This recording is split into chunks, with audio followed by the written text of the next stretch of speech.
안녕하세요. 고요사 북클럽입니다. 오늘 준비한 작품은 박초희 작가님의 남주의 남자들입니다. 박초희 작가님은 2016년 개간 문학나무 신인문학상의 단편 경계의 원칙이 당선되면서 본격적인 작품 활동을 시작했습니다. 이 소설은 박초희 작가님의 첫 소설집인 남주의 남자들의 표제작입니다.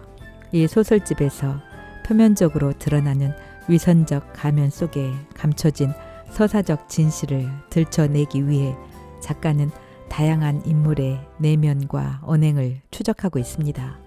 어느 날 회사 후배가 나를 찾아옵니다. 손에는 내가 후배에게 보낸 청첩장이 들려 있습니다. 후배는 이 남자와 결혼하지 말라는 말을 남깁니다. 이 이야기는 가면을 쓴 남자들에게 희생당한 여성의 이야기이자 가장 가까운 친구가 무서운 적이 되는 우정에 관한 이야기입니다. 그럼 이야기 속으로 들어가 보겠습니다. 구독과 좋아요 부탁드립니다. 편안한 시간 되세요. 남주의 남자들 박초희. 이 사람과 결혼하지 않았으면 좋겠어. 남주가 모바일 청첩장 속 권의 얼굴을 가리키며 말했다. 나는 남주를 쳐다보았다. 결혼을 축하해 주러 온 줄 알았는데 이렇게 느닷없이 비독촉을 하듯 나를 몰아세우다니. 그녀의 숨은 의도를 파악하고 싶었다. 하지만 이내 포기했다. 상대가 권이라면 모를까. 그녀의 속마음에 대해서는 알고 싶지 않았다. 그러니까 남주는 밥 먹을 때 필요한 밥 친구였을 뿐이었다. 나는 시간을 흘깃 보았다. 점심시간이 거의 끝나가고 있었다. 회사로 돌아가야 했다. 하지만 그녀는 내게 해줄 이야기를 잊고 있는 듯 했다. 왜 결혼하지 말라는 건지 궁금했지만 나는 묻지 않았다. 조금만 더 기다리면 남주가 이야기를 해줄 것이다. 그건 그녀의 버릇이었다. 약간 뜸을 들인 후 상대의 반응을 봐가며 이야기를 하는 것.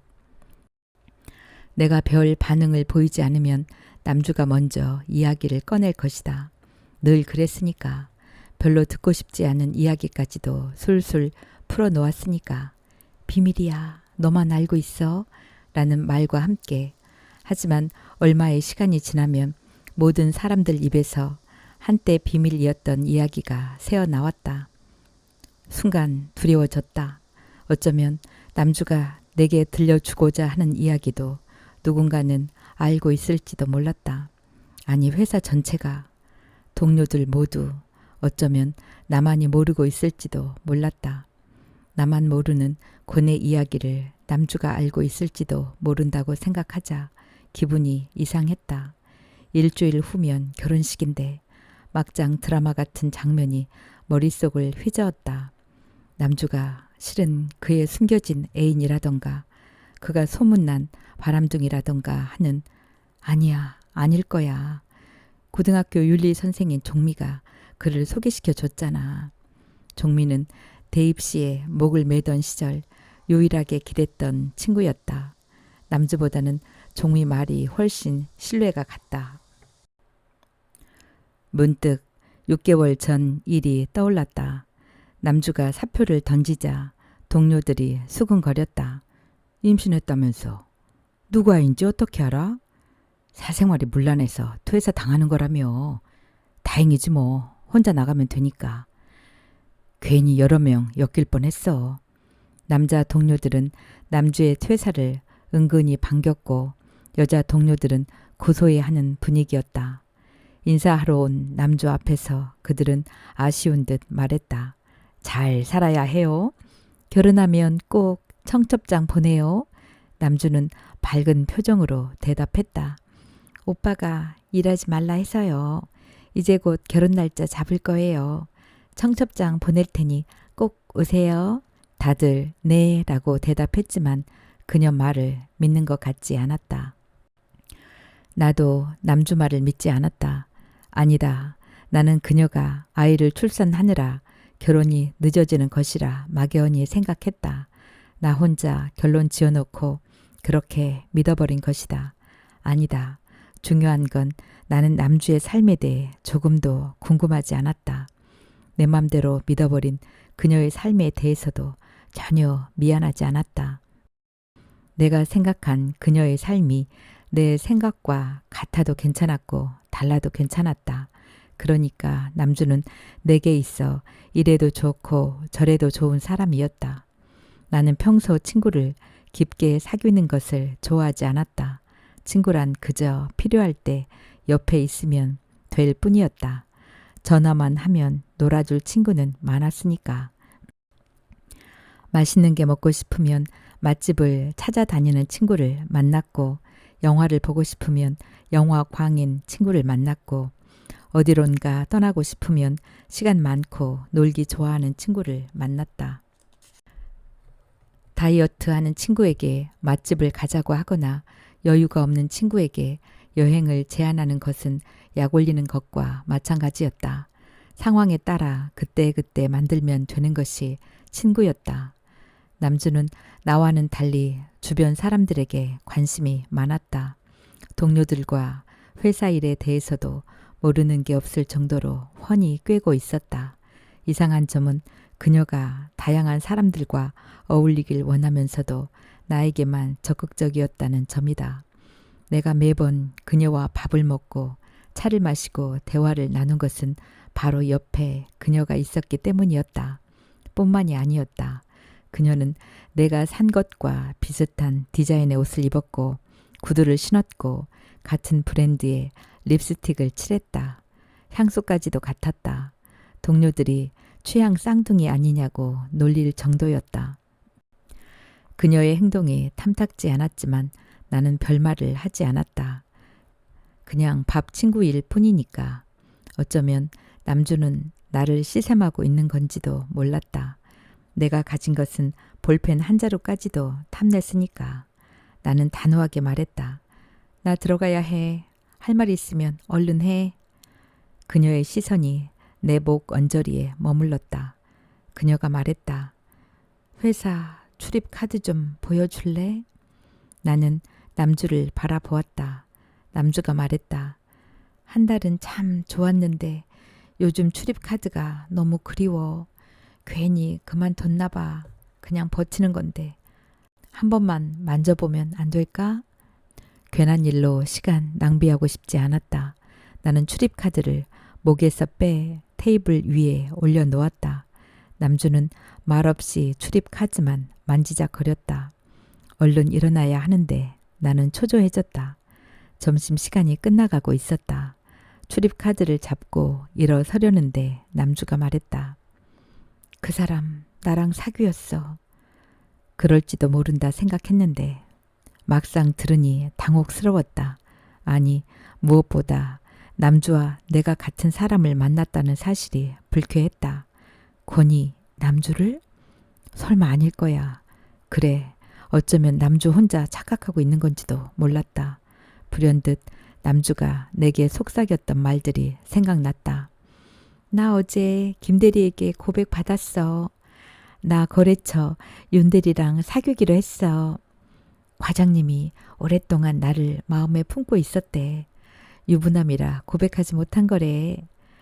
남주와 사귀냐고 묻자 손살에 치던 윤대리가 생각났다. 남주에게 고백했냐고 묻자 술에 취해 기억이 없다던 김대리가 생각났다. 남주에게 관심 있냐고 묻자 누구 신세 망칠 일 있냐고 화내던 과장님이 생각났다. 김대리나 윤대리, 과장님처럼 권 역시 남주 혼자만의 생각인지도 몰랐다. 그래? 권이 그럴 리가 없잖아. 권을 만난 곳은 가면 무도회에서였다. 종미가 말했다. 송년 파티를 하기 위해 레스토랑 전체를 빌렸는데 같이 갈래? 약속도 없고 무료했던 참이라 종미를 따라 나섰다. 레스토랑에 도착해 안으로 들어가려 하자 검은 정장을 입은 사내가 막아섰다. 그는 흰 가면을 주며 말했다. 여자는 흰 가면, 남자는 검은 가면을 써야 입장할 수 있습니다. 나는 흰 가면을 쓰고 안으로 들어갔다. 안에는 50여 명의 사람들이 한쪽 구석에 마련된 뷔페 음식을 접시에 담고 있었다. 나는 홀 중앙의 테이블에 자리를 잡고 앉았다. 검은 가면의 남자들이 옆자리 혹은 앞자리에 앉았다.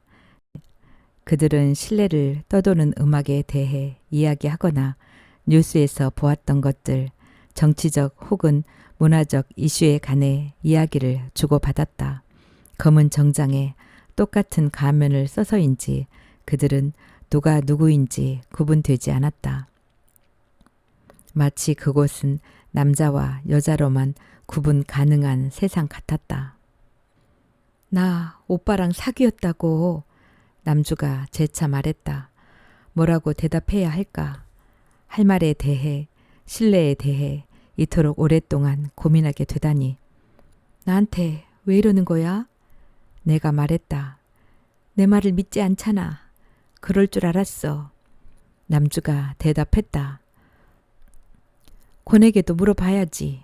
말이란 게 일방적인 거니까 믿을지 말지는 나중에 결정할 거야. 상관없어. 내가 이곳에 온 이유는 다른 거니까. 그럼 그렇지. 나와 권 사이를 이간질하려고 온 거겠지. 이간질은 남주의 특기니까. 잠시 동안이라도 남주의 말에 흔들린 나 자신이 한심했다. 권과 나는 그 정도로 흔들릴 사이가 아니었다.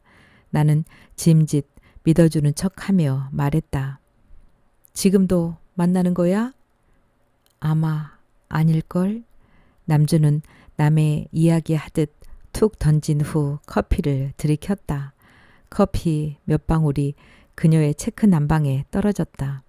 그녀는 흘낏 본 후 아무 일 없었다는 듯 커피를 마셨다. 다른 때 같았으면 화장실로 달려가거나 물티슈를 찾았을 텐데, 쉼없이 말들이 쏟아져 나왔을 텐데, 그녀에게 침묵과 행간은 어울리지 않았다. 그러고 보니 오늘따라 그녀는 좀 이상했다. 어디 여행이라도 갈 듯 체크 난방에 청바지, 등수 하나를 신고 있었는데 빈손이었다. 가방이나 배낭, 하다못해 클러치도 들고 있지 않았다. 마치 집 앞에 잠시 볼 일이 있어 나온 사람처럼. 권과 나 사이를 이간질하는 것이 그렇게 중요한 일이었을까? 빈손으로 나올 만큼 나는 남주를 잘 달래야겠다고 생각했다. 괜히 안 좋은 소문을 낼 수도 있었다. 오죽하면 그녀의 별명이 확성기였을까? 나는 마음을 다잡으며 말했다. 대답이 뭐 그래? 끝은 사람마다 다르니까. 남주가 대답했다. 나는 시계를 보았다. 이미 점심시간이 지났다. 나중에 보자. 잠시만, 얘기 끝나지 않았어. 일어나야 해. 늦었어. 나도 알아. 10분만. 나는 남주를 바라보았다. 그녀의 눈빛이 좀 전과는 달리 절박해 보였다. 무엇을 하소연하려는 눈빛이 아니라 뭔가를 경고하려는 눈빛이었다. 꼭 전해야 할 말이 있는 사람처럼. 아니, 알 수 없었다. 그녀의 눈빛은 불안해하는 것 같기도 했고 절망에 빠진 것 같기도 했다. 남주가 말했다. 6개월 전이었어. 오빠가 헤어지자 한 것이. 나도 모르게 안도했다. 권을 만나기 시작한 것이 그쯤이었다. 그렇다면 남주와 헤어진 후 내게 연락을 취한 것이었다. 만약 권이 남주와 사귀었다고 해도 그거면 충분했다. 사람에게는 누구나 한때가 존재하기 마련이었다. 그 한때가 누구에게는 추억일 수 있었고 누구에게는 기억하기도 싫은 악몽일 수도 있었다. 중요한 것은 현재도 진행 중이냐 아니냐의 차이일 뿐이었다. 어쩌면 그에게 남주는 한때의 여자지만 남주에게 그는 현재의 남자인지도 몰랐다. 어쨌든 그는 남주를 깨끗하게 정리했을 것이다. 그는 자신의 감정에 빠져 질척거릴 만한 남자가 아니었다. 하지만 남주가 저렇게 생각한다면 오해받을 만한 행동을 했을지도 몰랐다. 그는 존중과 배려가 몸에 배어있는 사람이니까 그랬을 것이다. 분명히 남주의 오해일 것이다. 가면 무도회에서 종미가 했던 말이 생각났다. 우리는 너무 눈에 보이는 것에만 집착하며 사는 것 같아. 가면을 썼다고 해서 사람이 안 보이는 것은 아니야. 오히려 더 잘 보여.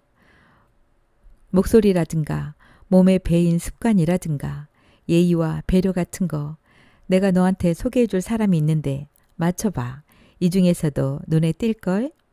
그리고 종미가 웃었던가 아니면 한참 시간이 지난 후에 내가 기억하는 것은 종미의 웃음이었다. 그녀는 눈물을 찔끔 흘릴 정도로 웃었는데 뭐가 우스운지 모른 채 나도 따라 웃었다. 옆자리에 남자와 앞자리에 남자도 웃었고 그들을 보던 옆 테이블의 남녀도 웃었고 앞 테이블의 남녀도 뒷 테이블의 남녀도 웃었다. 웃음소리는 아주 먼 곳에서도 들렸다. 나는 그곳을 향해 고개를 돌렸다. 창가 쪽 검은 벨벳 커튼으로 둘러쳐져 있는 어두운 조명 때문에 그곳에 테이블이 있는지조차 잘 구분되지 않는 곳에서 희미하게 들려오는 소리였다. 그곳에는 누가 있었을까? 왜 헤어지자 했을까? 갑자기 그 전날까지만 해도 사랑한다 말했는데 남주가 말했다. 그녀는 뭔가를 더 이야기할 듯 입을 달싹이다. 이내 입을 닫았다. 분노를 사기려는 듯 눈썹이 파르르 떨렸다. 권이 사랑한다 말했다고? 남주에게? 정말일까? 권에게 물어보면 과장님이나 손대리, 김대리처럼 그런 일 없었다고 딱 잡아뗄까? 나는 누구를 믿어야 할까? 아니다. 아닐 것이다. 그녀는 내 마음을 떠보기 위해 괜히 저러는 것이다. 남주는 내 가느다란 팔다리를 부러워했고 작은 얼굴을 시샘했으며 윤기 나는 머리카락을 질투했다. 회식이 끝난 뒷자리에서 늘 말하곤 했다. 내 꿈은 능력 있는 남자 만나 빨리 결혼하는 거야. 남자들 비유 맞추는 거 너무 힘들어. 하루에도 몇 번씩 일을 그만두고 싶다니까. 근데 너는 그렇지 않잖아. 오히려 남자들이 배려해 주잖아. 무거운 것도 못 들게 하고 회식도 내가 좋아하는 음식 위주로 하고 이건 너무 불공평해. 내 앞에서는 뭐라도 된 줄 거들먹거리면서. 남주는 서럽다는 듯 흐느꼈다. 나는 듣고만 있었다. 술주정이라 생각하면서 주목받고 싶어 안달난 어린아이의 투정이라 생각하면서 남주는 모든 것을 예쁜 것, 아름다움과 결부시켰다. 자신의 제안서가 통과하지 못하는 것도 자신에게 주변 사람들이 잡다한 일을 많이 시키는 것도 자신이 예쁘지 않기 때문이라 말했다. 그녀는 시간 날 때마다 거울을 들여다보았고 긴 연휴 끝에는 얼굴 생김새가 미묘하게 달라져 있었다. 코끝이 약간 올라갔다든가 이마가 봉긋해졌다든가 속눈썹이 길어졌다든가 하는 분명 얼굴이 달라졌지만 성형을 했다고 말하기에도 애매한 변화였다. 그녀는 주변 사람들의 반응을 기대하는 눈치였지만 주변 사람들은 그동안 살 좀 빠진 것 같네? 얼굴 부었어? 어제 라면 먹고 잤어? 하는 말만 할 뿐이었다. 남주는 사람들이 수근거리면 인생 욜로지 뭐가 있어? 어깨를 으쓱했다. 그녀는 마치 자신만이 시대에 뒤처지지 않는다는 듯 유행 아이템을 검색했고 셀럽 SNS를 수시로 들락거렸으며 그들을 모방했다. 또 그녀는 남자 사원들 뒷담화에 열을 올리면서도 그들이 부탁하면 무엇이든 들어주려 노력했다. 그것도 웃으며 친절하게. 분홍 넥타이 아직도 가지고 있어? 남주가 말했다. 어떻게 분홍 넥타이를 알고 있는 걸까? 정말 권과 사귄 걸까? 분홍 넥타이는 내가 가지고 있었다. 송년회 날 권이 메고 있던 넥타이에 와인을 쏟았기 때문이었다. 세탁해 주겠다면서 그의 연락처를 물었다. 그는 자신의 연락처를 알려주는 대신 내 연락처를 물었다. 전화하겠다면서. 나는 옷장 문을 열 때마다 스카프 사이에 걸려있는 분홍 넥타이를 볼 때마다 그에 대해 생각했다. 종미에게 연락처를 물어볼까 싶었지만 금세 잊었다. 그의 전화를 받은 것은 6개월이 지난 후였다. 옷장문을 열어도 분홍 넥타이를 보아도 아무런 감정도 들지 않을 무렵이었다. 오빠를 만나게 해준 것은 바로 너야. 1년 전인가 오빠가 너를 찾아온 적이 있었어. 퇴근길에 회사 앞에서 기다리고 있더라. 너는 퇴근한 후였고 모든 것이 선명해졌다. 문제는 권이 아니라 남주였을 것이다. 아마도 남주가 술을 사달라고 졸랐을 것이다. 그건 남주가 마음에 드는 남자를 만나면 의뢰하는 행동이었다. 그녀는 술만 취하면 코맹맹이 소리를 하며 옆에 앉은 혹은 앞에 앉은 남자를 오빠라 불렀다. 은근히 스킨십을 유도하면서 방심한 듯 은밀하게 남자들을 유혹하는 장면을 나는 자주 목격했다. 회식이 끝난 골목길에서 김대리 품에 안겨있는 그녀를, 노래방 앞 계단에서 최 과장과 키스하다 나와 눈이 마주치자 그를 밀쳐내던 그녀를. 나 자신이 한심했다. 남주를 상대하고 있다니. 나는 자리에서 일어섰다. 남주가 말했다. 그 사람과 결혼하지 마. 너는 속고 있는 거야. 말 다 끝났니? 그만 일어날게. 내 말을 믿지 않네. 나는 우리 둘 사이에 우정이 남아있다고 생각했어. 도대체 내가 뭘 잘못했니? 나는 그저 남자들에게 친절했을 뿐이야.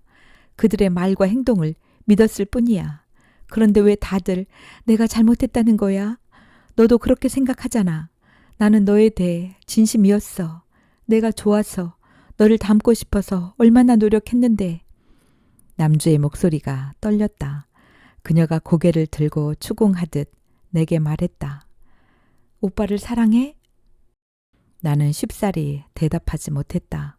다만 그와 결혼하면 남은 인생이 좀 덜 고단할 것 같았고 좀 더 편안할 것 같았고 무엇보다 그는 아주 안락하고 좋은 피난처가 돼줄 것 같았다.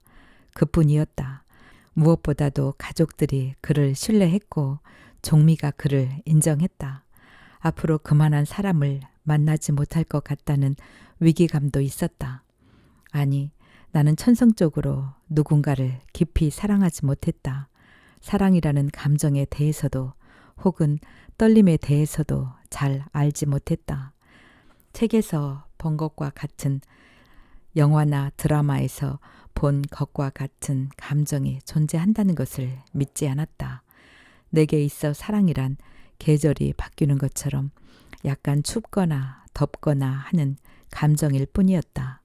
그에 대해서도 마찬가지였다. 가면 무도회에서 술에 취하지 않았더라면, 그의 행동이 다른 남자들과 비슷했더라면 그를 만나지 않았을 것이다. 모든 것은 술 때문이었다. 사람들이 건네는 술을 한 잔, 두 잔 받아 마시다 보니 취기가 올랐다. 갈증이 일었다. 물을 마시기 위해 일어섰다. 몇 걸음 걷는데 누군가 슬며시 엉덩이를 쓰다듬었다. 뒤돌아 보았다. 비슷한 옷을 입은 검은 가면 서너시 이야기를 나누고 있었다. 지나가다 스친 것일 수도 있는데 내가 너무나 예민한 것은 아닌가 생각했다. 물을 따르는데 누군가 등 파인 드레스 속으로 손을 집어넣었다. 뒤돌아서려 했지만 돌아설 수 없었다. 한두 개가 아닌 여러 개의 손들이 나를 에워쌌다. 압박했다. 몸 곳곳을 훑었다. 시간이 지날수록 손들은 거침없었고 점점 더 적극적으로 내 몸을 탐했다. 다가오는 손을 힘겹게 뿌리쳤지만 소용없었다. 뿌리치면 다른 손이, 뿌리치면 또 다른 손이, 또다시 뿌리치면 또 다른 손들이 다가왔다. 손은 비슷한 듯 달랐고 다른 듯 같았다. 나는 비명을 질렀다. 갑자기 모든 것이 일시정지라도 된 듯 주위가 조용해졌다. 손들이 멀어져 갔다. 가면들이 하나 둘씩 떨어져 갔다. 집으로 가고 싶었다. 종미를 찾아야 했다. 나는 주위를 둘러보았다. 창가 쪽 검은 벨벳으로 둘러쳐져 있는 안이 보이지 않는 공간이 눈에 띄었다. 그곳을 향해 걸음을 옮겼다. 벨벳 커튼을 다 열어 젖혀서라도 종미를 찾아야 했다. 내가 커튼을 열어 젖히려는 찰나 누군가 내 손목을 잡았다. 분홍 넥타이를 맨 남자였다. 나는 갑자기 확 취기가 오르는 것을 느꼈고 어지러웠다. 아마도 몸을 비틀거렸던 것도 같다. 남자가 어깨를 잡아 주었다. 그는 내 등에 손이 닿자 화들짝 놀라 재빨리 손을 뗐다. 그리고 아주 조심스럽게 팔을 잡았다. 나는 그의 도움을 받아 천천히 걸음을 옮겼다. 빈 테이블로 가서 앉았다. 분홍 넥타이가 말했다. 더 필요한 것 있어요? 친구를 찾고 있어요. 나는 대답했다. 아, 혹시 종미?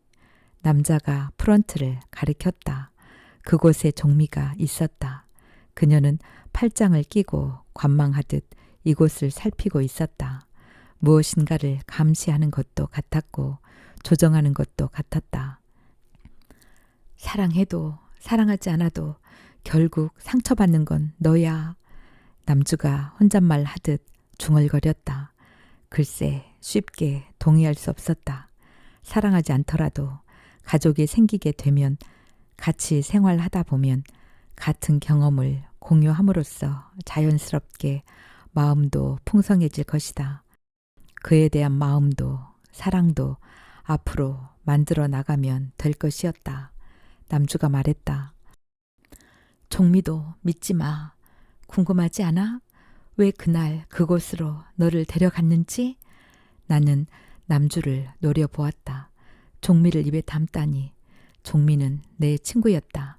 남주 따위가 입에 담을 만한 이름이 아니었다. 종미는 남주처럼 가볍게 남의 이야기를 하지도 않았고 남주처럼 애교 섞인 목소리로 남자들을 오빠라 부르지도 않았다. 그녀는 과묵했고 믿을만 했다. 나는 자리에서 일어섰다.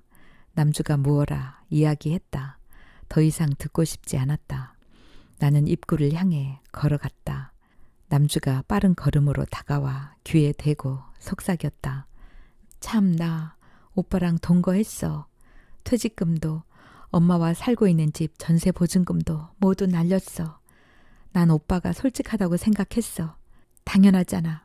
오빠가 내게 얘기해 준 것은 모두 사실이었거든. 내 이야기도 종미 이야기도. 그러니까 그만 믿어버린 거지. 그게 모두 연극이었다니 너무 슬퍼. 사람이 그럴 수 있다는 게. 나도 모르게 뒤돌아 보았다. 바로 등 뒤에서 남주가 웃고 있었다. 속 시원하다는 듯 해맑은 웃음이었다. 아니 어쩐지 씁쓸해 보였다.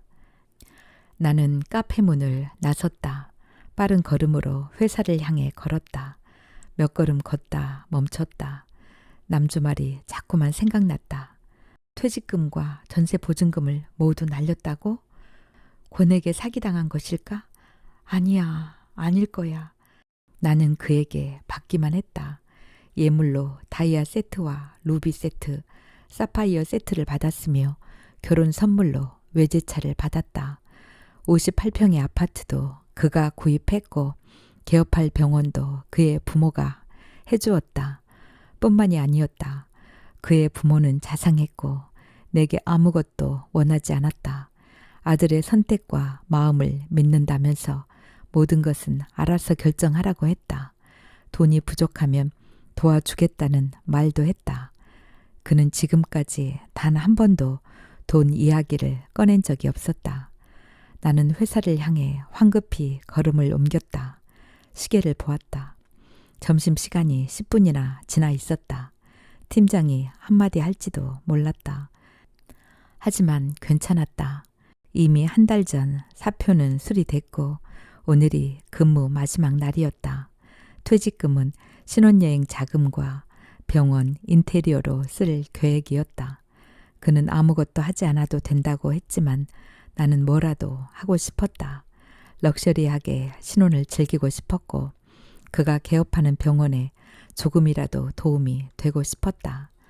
누군가 내 어깨를 툭 치고 지나갔다. 남주였다. 남주는 술에 취한 듯 비틀거리며 지나쳤는데 회사 건물을 향해 가고 있었다. 나는 남주를 부르고 싶었다. 아니, 불러야 될 것 같았다. 하지만 애써 외면했다. 이 시간이 지나면 남주도 괜찮아질 것이다. 어쩌면 내게 와서 했던 말들조차 곧 잊어버리게 될지도 모른다. 지금까지 그랬던 것처럼 남주는 금세 헤헤거리면서 새로운 사람을 만날 테고 쉽게 남자 품에 안길 것이다. 그랬음에도 남주의 흔들거리는 걸음걸이가 자꾸만 눈에 밟혔다. 땅에 발을 붙이지 못하고 허공을 걷는 것 같아서 너무나 위태로워 누군가 걸음을 멈추게 해 주던가 부축해 줘야 될 것만 같은 걸음걸이였다. 그 순간 머릿속으로 남주 말이 스쳐 지나갔다. 왜 내 웃음은 해픈 거고 네 웃음은 청순한 거지? 왜 같은 웃음인데 해석이 다른 건데? 왜? 불현듯 내가 남주를 오해하고 있었던 것은 아닐까 하는 생각이 들었다. 종미가 나를 오해하고 있었던 것처럼. 파티가 끝나고 종미에게 불쾌감에 대해 털어놓았다. 가면들 손 혹시 봤니? 가면만 쓰지 않았더라면, 얼굴만 봤더라면 모두 성희롱으로 고소했을 거야. 내 말에 종미가 대답했다. 나는 못 봤는데 무슨 일 있었어? 지나가는데 엉덩이며 등이며 다리며 막 쓰다듬는 거야. 아, 난 또 네가 문제라는 생각 안 해봤어? 등이 파인 빨간 원피스에 치마 길이는 또 어찌나 짧던지. 네가 의자에 앉아있으면 내가 다 불안했어. 속옷이 모두 보일 것 같았거든. 남자들은 너 같은 차림새를 보면 오해해. 마치 좀 봐달라고, 만져달라고 애걸하는 것 같잖아. 그 순간 나는 뭔가 아주 나쁜 일을 당한 것만 같았다. 종미 입이 그들 손이었고 가면이었다. 오싹했다. 드레스는 파티에서 입기 위해 만든 옷이잖아. 여자의 몸을 아름답게 표현하기 위한 의상. 나는 나를 표현하고 싶었는데 그게 잘못된 거야? 말하고 싶었지만 말하지 못했다. 머릿속으로만 말들이 맴돌았고 끝내 입 밖으로 나오지 않았다. 종미가 내 눈치를 보며 말했다. 뭐 너 같은 몸매는 이렇게 입어줘야 해. 아마 내가 너였다면 거의 발가벗고 파티에 갔을 거야. 농담하듯 웃어 넘기는 종미를 보며 나도 웃었던 것 같다. 아니, 웃지 않으면 둔감한 여자가 될 것 같았다. 나는 쿨하고 영리한 여자이고 싶었으니까. 문득 의구심이 일었다. 종미는 정말 가면들 손을 보지 못했던 걸까? 몸매가 드러나는 옷을 입었다는 것만으로 몸을 만져도 된다는 발상은 어디서 온 것일까? 종미가 멋대로 나를 해석하듯 나 역시 내 멋대로 남주의 행동을 해석한 것은 아닐까? 그녀는 단지 친절했을 뿐인데 김대리나 손대리, 과장님이 그녀의 행동을 오해해 희롱한 거라면 불안감이 엄습했다. 남주가 알고 있는 권은, 종미는 내가 모르고 있는 그들에 대해 더 들었어야 했다. 조급해하지 말고 남주가 하는 말을 끝까지 들었어야 했다. 나는 제자리에 멈춰 섰다. 남주에게 전화 걸었다. 받지 않았다. 권에게 전화 걸었다. 신호음만 들렸다. 종미에게 전화 걸었다. 받지 않았다. 아, 학교로 걸면 되겠구나. 학교 이름이? 학교 이름을 기억해내려 했지만 아무것도 생각나지 않았다. 그저 고등학교 윤리 선생님이라는 것만 기억났다. 평소 마당발로 통하는 친구에게 전화 걸었다. 종미가 근무하는 학교 어딘지 알아? 글쎄, 고등학교 윤리 선생이라는 것만 아는데. 전화를 끊으려는데 친구가 말했다. 너 종미랑 아직도 연락해? 학교 다닐 때 종미 너 엄청 싫어했잖아. 정신이 멍해졌다. 친구 말이 이어졌다. 너처럼 부모 잘 둔 아이는 망가뜨리고 싶다 했는데 부모 덕에 교내상 휩쓴다고. 하기야 그 시기가 좀 그랬지? 노력하지 않고 쉽게 얻는 사람을 보면 괜히 화가 나고. 그래, 아마 종미도 그런 감정이었을 거야, 니게. 그때 우리는 17살이었으니까. 질투가 공격 대상으로 변하기 쉬운 나이잖아. 진학 때문에 스트레스도 엄청났고. 갑자기 속이 메스거렸다. 친구 말이 들렸다. 근데 종미, 윤리 선생이 아니라는 말도 있어. 백화점 의료 코너에서 점원으로 있다는 걸 봤다는 애도 있고, 뷰티숍에서 메이크업 아티스트로 일하는 것을 봤다는 애도 있고, 식당에서 서빙하는 것을 봤다는 애도 있고. 모르겠어. 아무튼 수상한 애야. 나는 그 자리에 가만히 서 있었다. 같은 얼굴을 한 사람들로 거리가 꽉 차는 것 같았고, 정체를 알 수 없는 손들이 나를 기만하는 것 같았다. 종미를 믿었는데, 종미 때문에 그도 믿어버렸는데 이대로 있을 수는 없었다. 종미에게 물어봐야 했다. 통화 버튼을 눌렀지만 종미는 받지 않았다. 권에게 해도 마찬가지였고 남주에게 걸어도 마찬가지였다. 그들이 모두 내 전화를 받지 않기로 작정한 것 같았다. 답답했다. 누구에게라도 전화하고 싶었지만 생각나는 친구가 없었다. 영화를 보러 갈 것도 아니었고 여행을 떠날 것도 아니었고 맛집을 갈 것도 아니었다. 공허감이 밀려들었다. 남주, 그녀라면 내 질문에 답해 줄 수 있을지도 몰랐다. 나는 남주에게 카톡을 보냈다. 통화하고 싶어. 연락 줘. 휴대폰을 들여다봐도 답이 없었다. 도대체 권은 내 얘기를 남주에게 했을까? 종미 이야기는 또 왜 했을까? 어쩌면 그는 남주를 사랑한 게 아니었을까? 나는 그저 남들에게 보여주기 위한 도구였을까? 아니다, 아닐 것이다. 그를 믿어야 했다. 그는 남편이 될 사람이니까. 그는 누구보다 나는 제자리에 멈춰 섰다. 걸음을 옮길 수 없었다. 내가 알고 있는 모든 것이 의심스러웠다. 다이아 반지와 진주, 사파이어도 의심스러웠다. 그의 직업과 가족, 그가 했던 말까지도. 나는 벤치에 주저앉았다. 종미가 나를 싫어했다고? 왜? 내 거짓말 때문에? 엄마는 대학 부속 유치원 선생님이었고 아빠는 제약회사 계약직 영업사원이었다. 친한 친구에게 으스대며 말했다. 엄마는 대학 교수고 아빠는 제약회사 임원이야. 그것은 음악에 편곡을 하듯 살짝 양념을 친 것뿐이었다. 대부분 사실이었으니까. 엄마의 근무지는 대학교였고 아빠의 근무지는 제약회사였으니까. 잘못은 내가 아니라 내 말을 소문낸 친구였다. 아니, 친구 말을 믿은 또 다른 친구들이었다. 교내상을 휩쓴 것은 순전히 내 실력이었다. 부모님은 학교를 찾아온 적도 담임에게 무엇인가를 부탁한 적도 없었다. 담임들이 눈에 띄게 나를 신뢰하기는 했지만 그건 내가 잘했기 때문이었다. 그랬는데 친구들이 나를 질투했다니, 내 실력을 의심했다니 혼란스러웠다. 종미마저 뒤에서 내 뒷담화를 하고 다녔다니 종미는 내 편인 줄 알았다. 항상 내 이야기를 들어주었고 나를 지지해 주었으니까. 그 모든 것이 거짓이었다니 어떻게 그럴 수 있지? 어쩌면 그날 종민은 가면들이 나를 희롱하는 손을 보았을 것이다. 그랬음에도 마치 내 차림새 때문에 벌어진 일인 양 이야기를 했다. 마치 다 안다는 듯.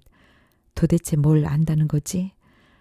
나조차 그날 그곳에서 벌어진 일들을 확신할 수 없는데 내 기억까지도 의심스러운데 가면들은 제 정신이 아닌 듯 했다. 뭔가에 취한 것처럼 보였다. 그들은 끊임없이 술을 마셨고 술잔을 부딪혔다. 서로를 탐색하는 듯한 야릇한 눈길, 슬며시 몸 어딘가에 닿아 있는 손길, 맥락 없는 대화, 벨벳 커튼 속으로 사라지는 검은 가면과 흰 가면들.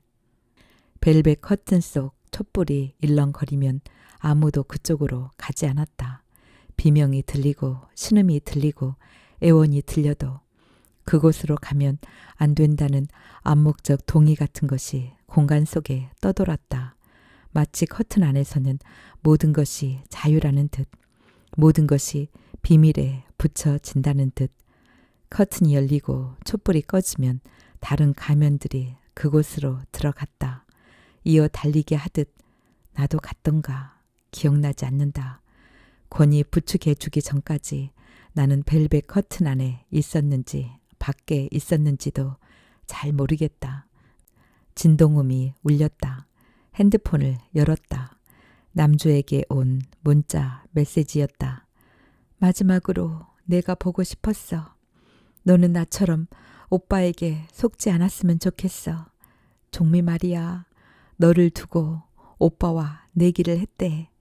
내가 오빠와 결혼하게 되면 종미는 무엇인가를 오빠에게 줘야 될 거야. 머리가 지끈거렸다. 걸음을 옮길 수 없었다. 길들이 마구 흩어지고 다시 모여 새로운 길을 만들어내는 것 같았다. 그 길을 따라 걸을 수 없었다. 누군가 나를 함정에 빠뜨리기 위해 만들어낸 길, 검은 가면을 써야만 나아갈 수 있는 길, 맨 얼굴로는 살 수 없는 가면들의 세상. 공포스러웠다. 지금까지 살면서 단 한순간도 사랑받은 적이 없는 것 같았다. 나를 향해 쏟아지는 그 모든 친절과 배려가 모두 거짓인 것만 같았다.